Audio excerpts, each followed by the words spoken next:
Hi, welcome back to Carl and Rick Talk Risk. Rick, how are you this week? Awesome. How are you? Are you over your massive jet lag? Didn't you have to travel a time zone? Goodness gracious. You know, I actually messed up scheduling a dinner for the volunteers at Premiere because of the 1 hour time difference. For background, I flew from the Netherlands to London and attended the RiskMinds conference this week, and yeah, there is a 1 hour time difference that I always manage to forget. So what'd you get out of Risk Minds? Yeah, well, it was my first RiskMinds ever. It's a very big, successful conference here. A lot of vendors attend, so all the big names are there, the PwCs and Murex and Deloitte. And actually, no, I don't think I saw Deloitte actually. And Rick, you'll like this. Aon, the Aon vendor stand had a Formula 3 car, and I did little simulations. Uh, I didn't Did feature you very high. crash?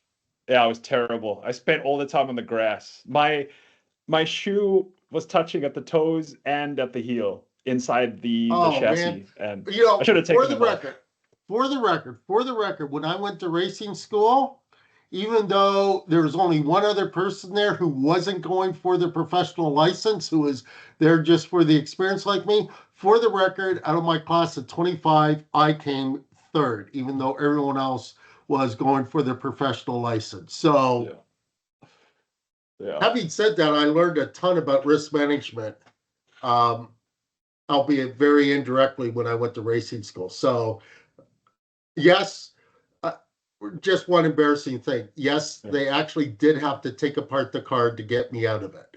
I could get in, but I could not get out. So it was a little bit embarrassing when they basically had to take the car apart to get me out. And yeah. no, it wasn't because I crashed. And no, it wasn't a simulator, it was a real car. But anyhow, Yeah. Yeah. Well, yeah, this was only the simulator. It was a lot of fun.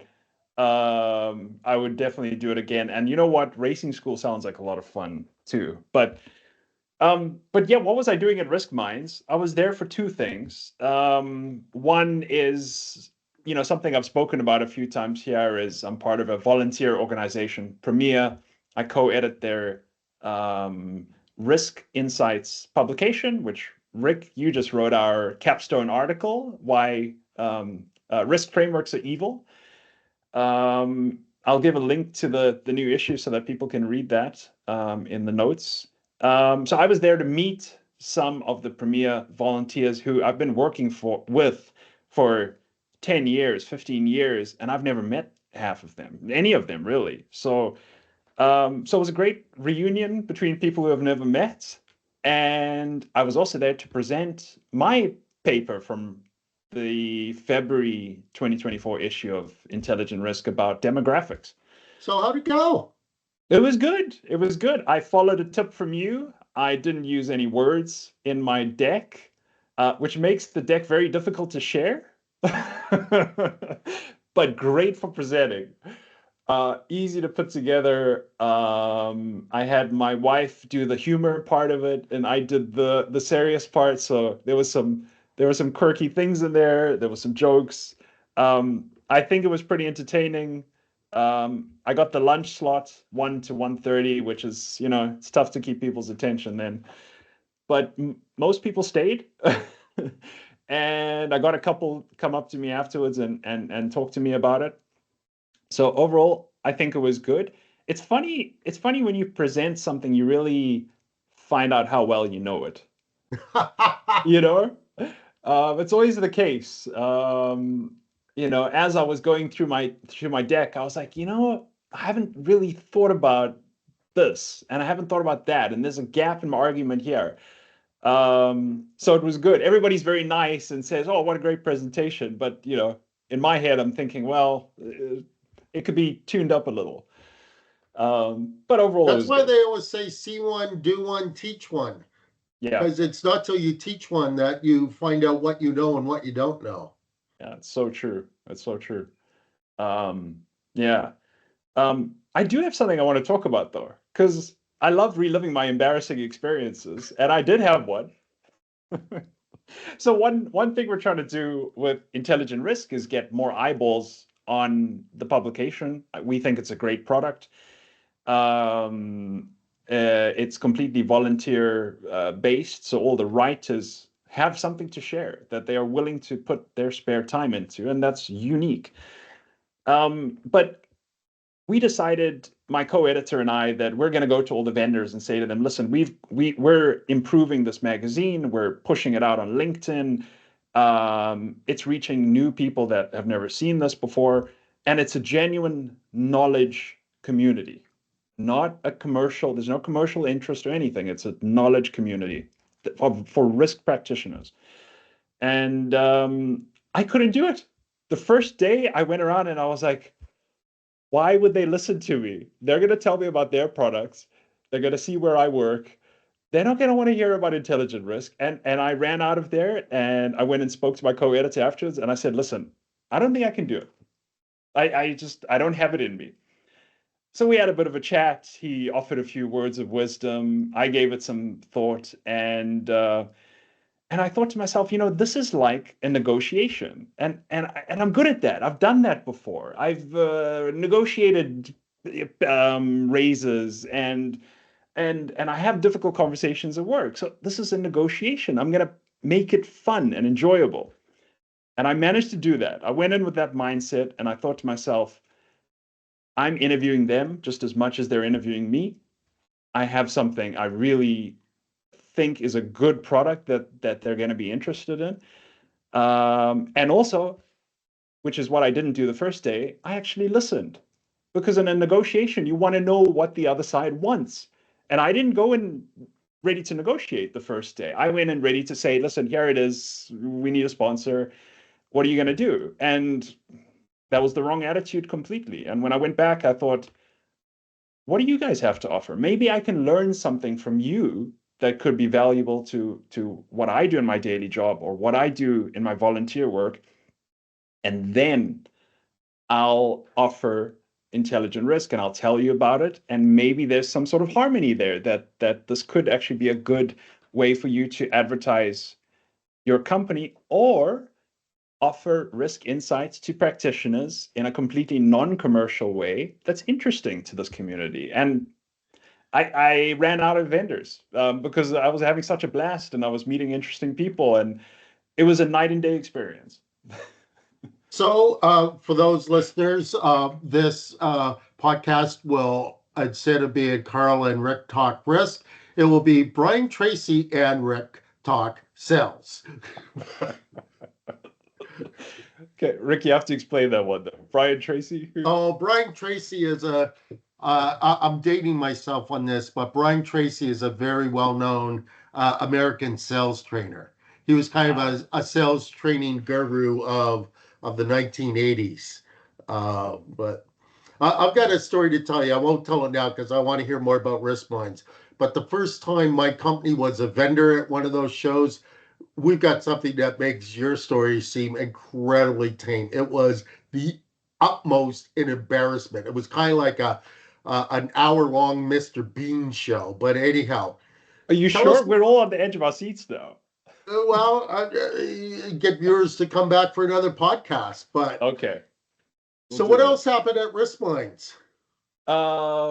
Yeah, lots of interesting sessions like with professional poker players. So we both read Annie Duke's book about, she's a professional poker player, and there's lots to learn about probability from poker, and also how to think about teams and feedback. And so I already knew that going in, that there's a lot to learn from that. Yeah. Ironically, speaking of poker, and apologies to all our listeners for my forgetting her name, but in today's Wall Street Journal, there's a very interesting article from Anna, what's her name, who was working under Eric Seidel, who wrote a book on poker. It's a very interesting article about women in poker and women's attitude towards risk taking. It's in November 23rd, Wall Street Journal op-ed. Yeah. I Or saw the commentary headline. pages. I saw the headline. I'll go back to it as well. Yeah, I can't. Apologies for not remembering her name. She's actually she's a PhD in psychology. So um, Okay. or was doing graduate work in psychology. So, she's got the real bona fides. By the way, I think Annie Duke's books are fun reads. Yeah. Yeah, very practical. Yeah. I took stuff away from it that I'm still applying. So really, really good book. Um, yeah, lots of, great, well-run conference. They all know what they're doing. The speakers are, many risk professionals from Europe, London, and America. I met a couple of people from the OCC.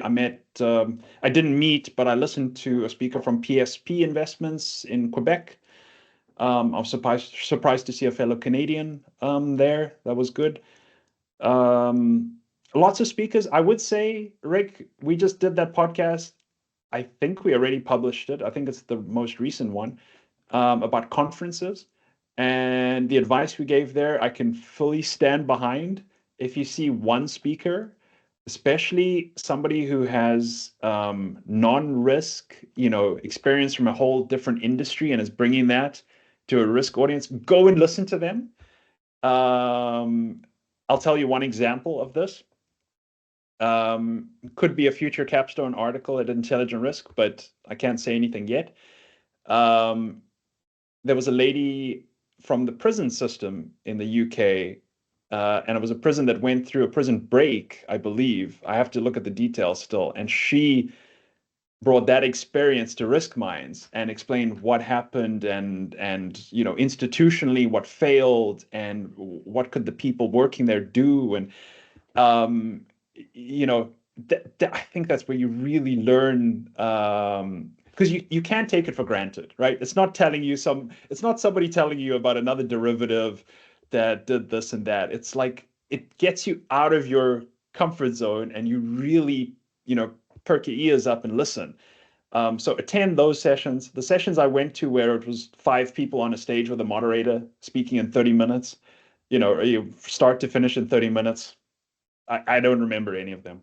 It's not the quality of the speakers. It's a bad format. So I could not agree more. But uh, it is what it is. yeah, Thing is I think people go to conferences for many different reasons. Uh, I hate to say it, but some a significant number go simply because it's not the office. mm, Um, Another significant number go to uh, see acquaintances and network, and that I yeah, get and fully support. yeah, Well, I think that very few go to a conference to actually learn or get inspired or to intellectually develop. yeah, Um, Although, ironically, that's what conferences put forward first, and then mm, they put forward the networking second. yeah, But I actually think the real reasons are inverted. yeah, yeah. No, I couldn't agree more. Yeah, it's most of them are advertised, and I think Risk Minds is pretty fair. But a lot of conferences generally advertised as big ideas, come in and see what's next, and you're never going to get enough detail to Yeah, really deliver on and that. that's exactly it. A lot of stuff is teasers. I understand having panels and having the pros and cons, Yeah, but uh, either for time reasons, for competitive reasons, or whatever, everything turns out to be a teaser, and you kind of already know what's in the teaser, yeah, and it yeah, makes it very, very difficult to actually have an aha moment. yeah, And conferences, uh,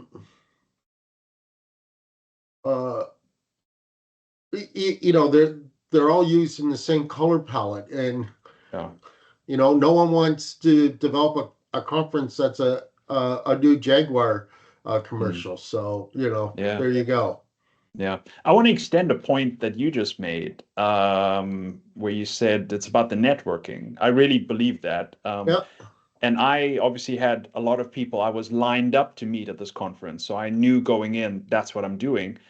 It was a huge success because of that. I also think it helped to have something to say. I was presenting a session, and people did come up to me afterwards and talk about the session. You do the same. So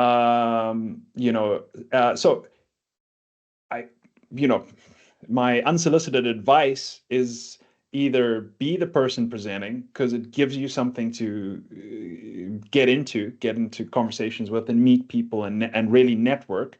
It's hard to network with nothing in common.